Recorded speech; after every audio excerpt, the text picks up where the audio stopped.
नमस्कार दोस्तों, कैसे हो आप सब। आशा करती हूँ आप लोग ठीक होंगे। तो आज लाए हैं लाचारी गीत, बहुत ही प्यारा लाचारी गीत है। तो देर न करते हुए चलिए सुनाते हैं। थोड़ा थोड़ा गला खराब है तो चलिए सुनाते हैं ये प्यारा सा लाचारी गीत।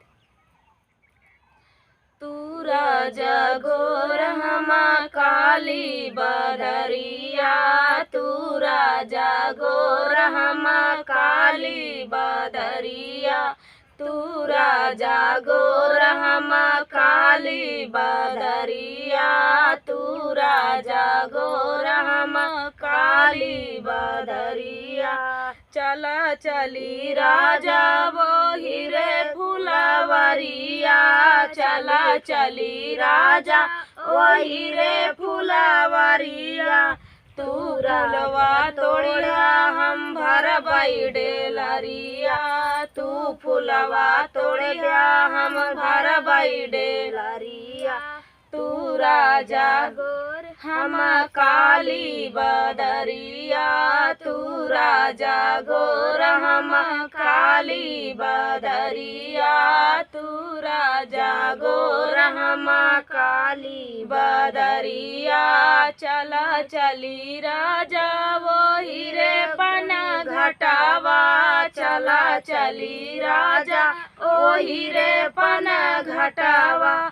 तू घैला बोरिया हम खिंचबई रसरिया, तू घैला बोरिया हम खिंचबई रसरिया।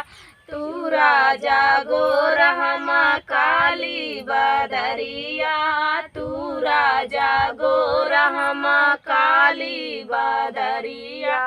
चला चली राजा अपने महलिया, चला चली राजा हम अपने महलिया।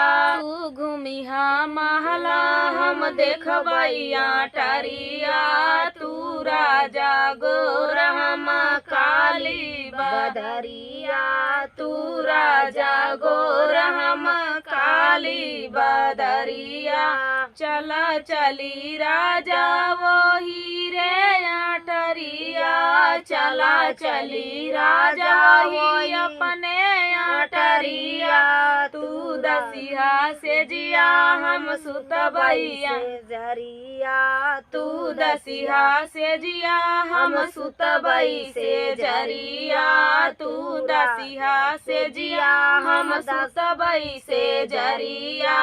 तू राजा गोर हम काली बदरिया, तू राजा गोर हम काली बदरिया, तू राजा गोर हम काली बदरिया। तो दोस्तों ये प्यारा सा लाचारी गीत आप सभी को कैसा लगा। उम्मीद है आप सभी को पसंद आया होगा।